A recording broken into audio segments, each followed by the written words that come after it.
Let's talk money.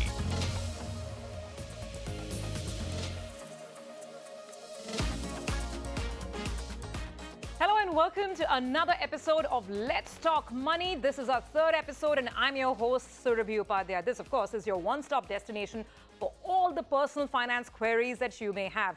You ask and we answer. That's how it works. Now, over the last couple of days, a lot of you have been writing into us to discuss issues around passive funds.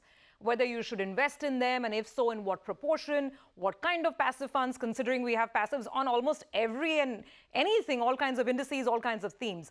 So we're going to be taking up a lot of these questions today, and joining me on the show to help us unravel a lot of these queries and get the answers is Ashish Shankar, who's the MD and CEO of Motilal Oswal Private Wealth. Ashish, so good to have you in the studio. Same here. Very Thank you so much for taking out the time. Please come, let's have you here. So Ashish, as I said, this is a show where we are really driven by what people want to know, and what they seem to want more clarity on is this whole debate between active versus passive, which I know is nothing new to you because we keep talking about it. So why don't you share some first thoughts? So I'm really glad you took up this topic because it's such a raging debate. And if you look at the West, in the US, passives are the biggest category. Because over time, what happens is as the markets mature, the possibility of generating alpha goes down. However, I do believe that in India, we are still emerging, right? I mean, there is still underpenetration as far as equities is concerned. Mutual funds as a product is just coming of age. So there are enough opportunities to generate alpha. Having said that, but I do believe that every portfolio can have some passive allocation, especially, we are very bullish on the large cap passive space because it's very difficult now to generate alpha continuously. And we are seeing that in the numbers as well. Very few large cap funds are able to generate alpha consistently. Okay, fair point, and we'll talk about this as we go forward. Viewers, I mean, for those of you who probably are wondering what is this we are talking about, what is this whole passive stuff, just a simple definition. Passive funds essentially are funds where there's no human fund manager deciding and picking stocks. These are funds that simply replicate an underlying index. The underlying index could be a Nifty 50, it could be a Sensex 30, it could be even the mid-cap index, or it could be a lot of strategy-based indices that the stock exchanges have come up with in the recent past. So we'll talk about all of this as we go forward. So Ashish, with your permission, I'll get started and let's get in the first viewer. Absolutely. Okay, let's get to it then. Parag Joshi is joining in from Mumbai. Parag, great to have you on the show. Tell us, how can we help you? This is Parag Joshi, calling from Mumbai. I had one query regarding this ICICI BHA 22 ETF. Actually, there are two queries in short. I just wanted to understand the basic concept of ETF, how it works vis-a-vis a mutual fund, and it's listed as a share in the market. So with my investment done in 2018, when there was a fund-on-fund offer of this particular ETF, so this didn't perform well, and it being a collection of 22 funds with 16 or 19 PSUs and other 3 private companies like L&T and other companies. So it has started performing well since last 1 year. So just wanted to know, since it's being a collection of miscellaneous stocks, I think its performance is based on all the performance of these individual stocks. So how does it move ahead in future? Whether it remains at the same place, it's now trading at 100, or it goes ahead. So should one stay invested in that, or what's the future of this? Okay. I guess it's no surprise that when you bought into this product in 2018, Mr. Joshi, that time PSU stocks were not doing that well. I mean, they weren't so loved by the market as they are today. So no surprise that you now would be having better returns. I'm sure you're quite happy with what you're seeing. So basically, you've invested in a passive strategy.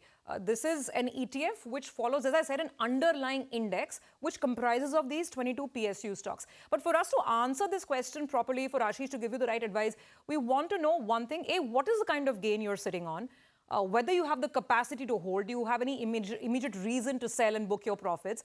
And also give us some indication of the rest of your portfolio. Do you have more passive funds? Do you have active funds? How does the rest of your portfolio look like?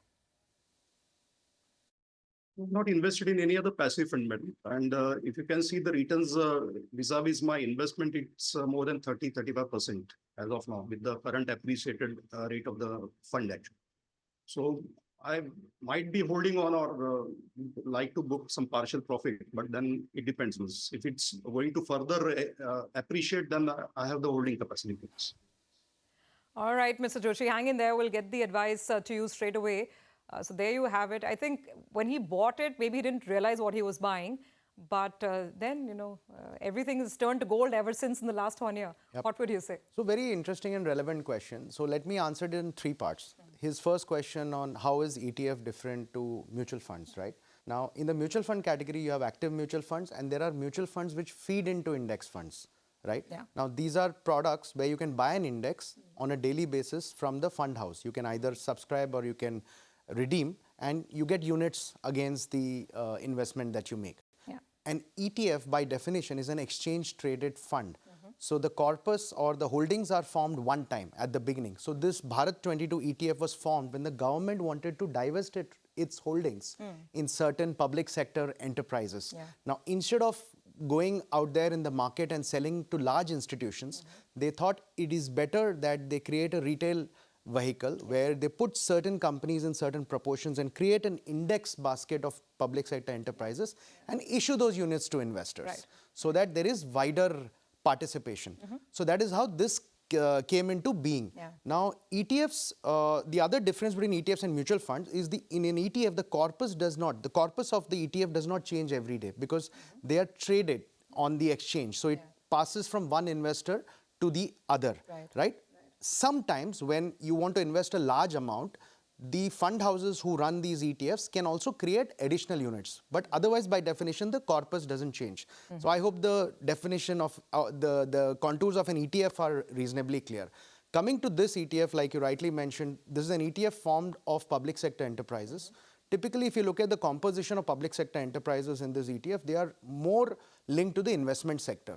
Now, our view on the investment sector, which is capital goods, construction, real estate, over the next 5 to 6 years is very, very positive. Okay. So I strongly believe that he should continue to hold on to this investment. I mean, he had a bad first 3-4 years, but the last year, this product has done a lot of catch up for him in his portfolio. Yeah. And the next 3-4 years look good. The only caveat being that at some point, maybe a year or two down the line, he should reduce the concentration of this product in his overall portfolio, because I also heard him saying that this is almost 35% of his equity portfolio, which is a large concentration to have in one particular fund which has only public sector enterprises. Sure. So this is a decision not for today, but maybe a year or two down the line, he could gradually reduce the holding and maybe get it down to 10-15%. Okay, so Mr. Joshi, whatever made you buy this product, for now it's working really well for you. So hold on and stay there at least for the near future. That's the advice.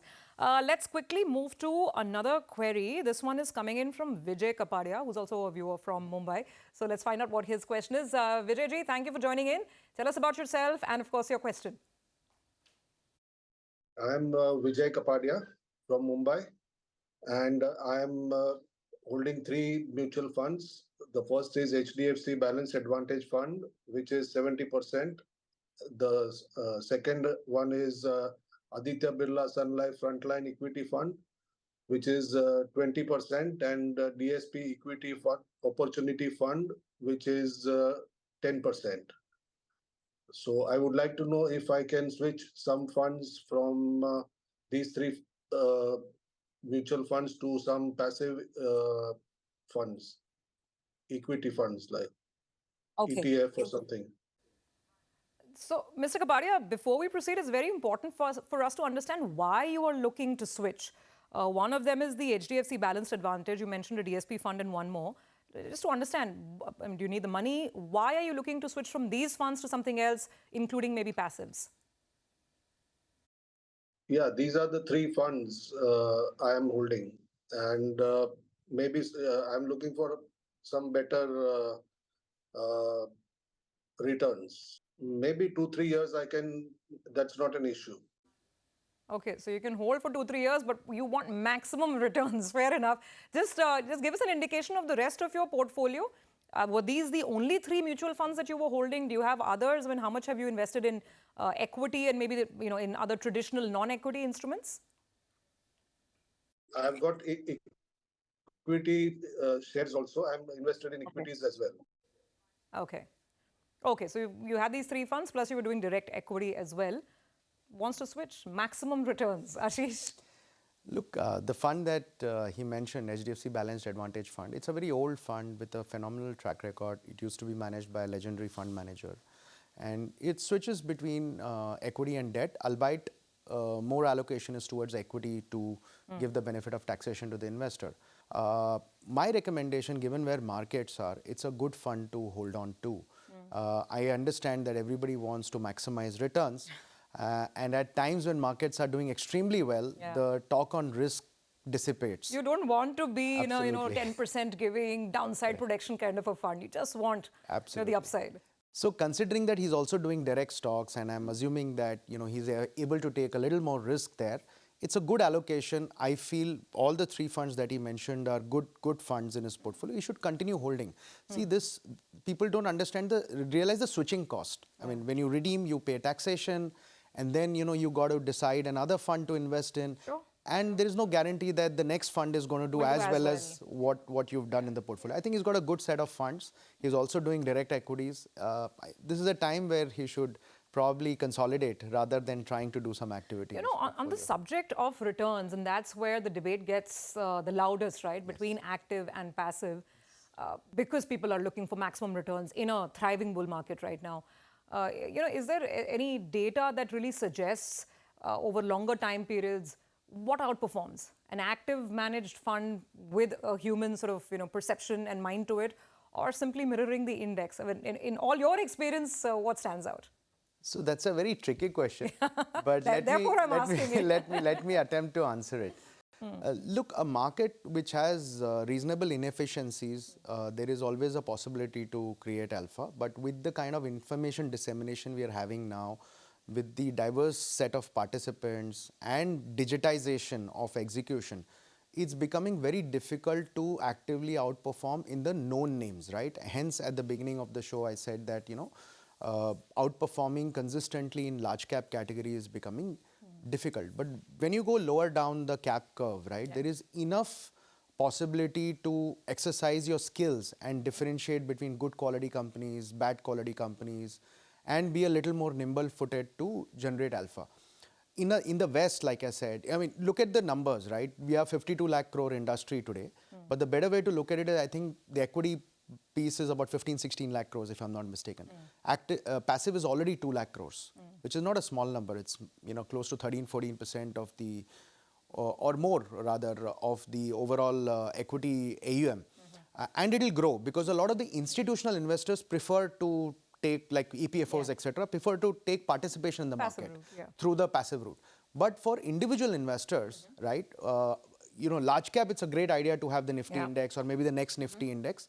But when it comes to mid caps, small caps, there is still a large possibility of outperforming the indices. But of course, you need to work with an advisor or a wealth manager who can help you select, pick the right fund. Pick the right funds. And more importantly, and I'm just adding this to this conversation, often what we do is we look at the last 3-5 year return and we say this is the best performing fund and hence let me allocate. Let me tell you the rotation in terms of the ranks based on last 3 year returns changes extremely fast. So that's why you need a wealth manager to tell you who are the fund managers of funds which have consistently performed. Sure, so you need to see through the cycles, like you're saying. Stay through the cycle. Got that, which is why, I mean, there's no straight answer. You have to have both a little bit of active and passive. We're going to continue this conversation on the other side and answer more questions exactly on this issue. How to bring the right balance in your portfolio. Back in a moment.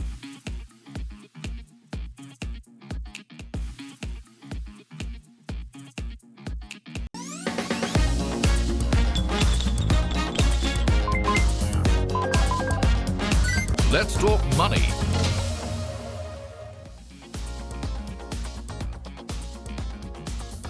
Welcome back. You're with us on Let's Talk Money, and this week we are talking passive funds and how you should mix them in your mutual fund portfolio. Ashish Shankar of Motilal Oswal Private Wealth is answering all of those questions that you have.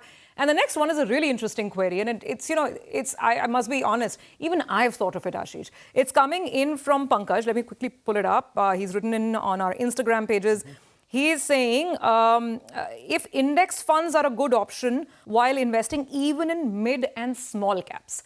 Coming to the latter part, you said large caps, it's fine. You can look at index funds. But we have so many passive products that simply mirror the mid-cap index or the small-cap index. Right. So, and especially last year, we had a 40% rise in the mid-cap index. So is it worth a thought? Look, the index fund category is growing, right? You have all kinds of variety, mid, small, micro. I call this the dal roti investing, right? So if you do not understand and you want a participation in the mid and small cap, index funds are great.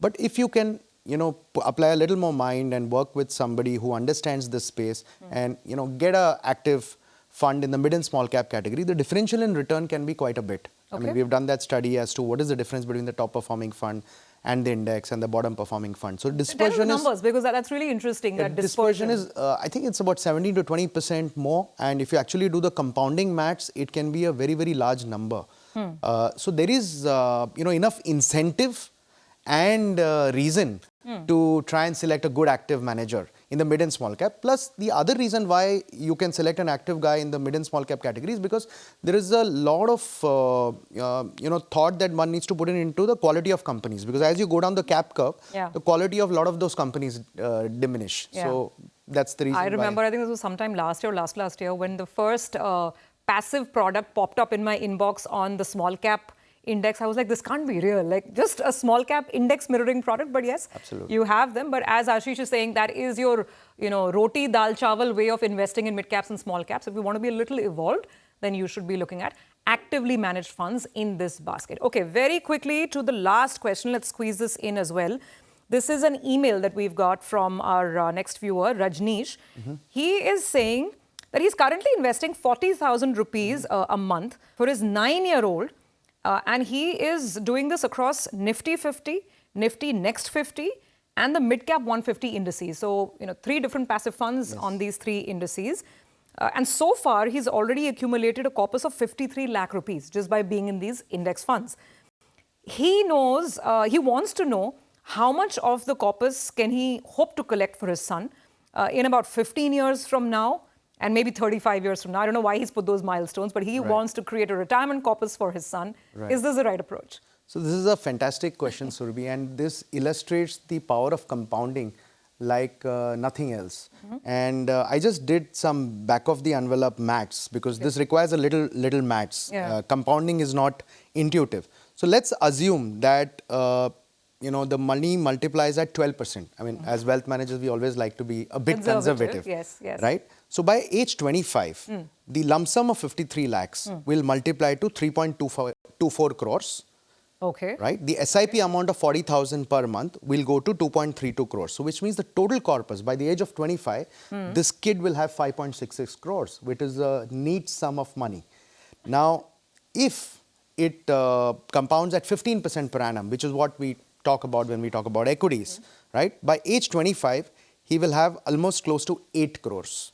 8 crores? 8 crores. And this is just being in plain vanilla index funds, not even in a very well-run active fund. Absolutely. Now, let's take the second query, which is by 45 years, how much will the money compound to? At 12%, the total amount of corpus this kid is going to have is 60 crores. Okay? I want to be the kid. It's a little too late, but now, let's do it at 15%. Okay? The lump sum amount alone, the 53 lakhs, will become 81 crores. Okay? The SIP amount will become 69 crores. You know what that totals up to? Hold your breath. It'll be 150 crores. That's more than enough for retirement, I would say. Absolutely. Simple SIP of 40,000 rupees per month, compounding at 15%, and a lump sum that he's accumulated of 53 lakhs. I think what he's doing is great. He doesn't need our advice. He should continue doing what he's doing, and he's on the right track because he has so much clarity and he has given his kid a runway of so many years. And I want to tell all our viewers that everybody should think of equities in this manner because it's all about compounding, and long-term compounding is very powerful and not intuitive. I mean, I had to do the numbers. No, that's fantastic. And I think that's why I completely take your point, and it's a point well made, that if you can't do too much of research and fund selection, then at least be in a passive fund and just ride that compounding wave to ensure that you have, a sizable corpus as you go forward. It's been fantastic, Ashish. Quite an eye-opener as well as those numbers say. Right. But, on the show, beyond the theme that we discussed, we also have this concept of a money minute. That's right. It could be any tip on personal finance that you'd like to share with our viewers. So what will it be? So I get this question a lot these days, large cap versus mid cap versus small caps and valuations of markets. Our view is that large caps are still reasonably valued and to an extent cheap when I consider future earnings. So we are advising people to invest in large caps in a lump sum manner. Mid and small cap part of the market has obviously run up, but for the right reason, the profits have also run up. But we believe from here on, it is better to stagger your money into mid and small caps. But the runway for growth still looks very solid for the next 3 to 5 years. So keep the faith, be invested. It's important to be invested rather than trying to overthink valuations, markets, mid, small, large. Okay, and as we're signing out, for the benefit of our viewers, at Motilal Oswal Private Wealth, the model portfolio, so to speak, that you would have at 2024, looking at what markets are doing right now. So what is the advice? How much equity, how much fixed income, exposure to gold, which you've traditionally liked in the last couple of years? So what's the overall ratio? Right. So in fact, we released our annual note in January. Yeah. And the title of that note was Year of the All-Rounder, which basically means whatever allocation you have fixed for yourself from a longer run point of view. Let's say you're 50 equity, 40 debt and 10 gold. You should stick to that, not go overboard in any asset class because all asset classes looking reasonably attractive after a long time. Gold is looking good, fixed income is looking fine, and equities, obviously the runway for growth is pretty decent. So it's the year of the all-rounder. Having a bit of everything is the right approach for this calendar year. That's superb, and that's a great optimistic note to end on, the year of the all-rounder, leaving me feeling better. And let's see if we can have more of that reflect in our portfolios as well. Great. Thank I've you. enjoyed being here. Thank you so much for joining in and answering all the questions. We hope to have you more often in our studios for this. Well, viewers, with that, it's a wrap on this edition of Let's Talk Money. But remember, we are waiting to hear from you because this show is all about what you want to know. So keep sending those questions and queries on Ask CNBC-TV18 at nw18.com. You can, of course, also DM us on all of our social media handles and my handle as well. See you again next week.